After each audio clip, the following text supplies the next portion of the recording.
ఒక సమయంలో ఒకప్పుడు ఇదే ఆకు ఒక చెట్టు కొమ్మ మీద ఉండేది. ఆ చెట్టు దీని ఆలనా పాలనా చూసుకునేది. ఎప్పుడైనా గాలి వీయగానే ఈ ఆకులు కూడా కదిలేవి, ఊగేవి, శబ్దాలు కూడా చేసేవి. ఏదో ఒక రోజు ఈ ఆకు చెట్టు కొమ్మ నుంచి తెగి రాలిపోయింది.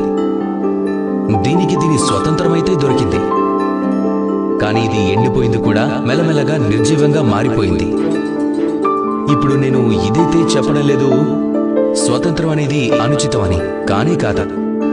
కానీ ఎలాంటి భావననైనా స్వతంత్రం అనుకోవడం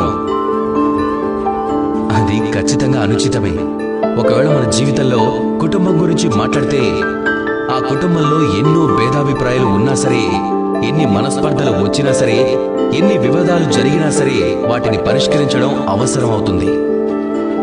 అలానే ఆ వివాదాలను అంతం చేయడం అవసరం. ఎప్పుడు ఆ కుటుంబాన్ని ముక్కలు కానివ్వకండి. ఆ కుటుంబానికి ఎప్పుడూ దూరంగా వెళ్ళకండి. ఈ కుటుంబం మన జీవితంలో ఒక అమూల్యమైన సంపద, అమూల్యమైన తోడు. అది ఖచ్చితంగా ప్రపంచంలో మీకు ఇంకెక్కడా దొరకదు. అందుకే దాన్ని భద్రంగా చూసుకోండి.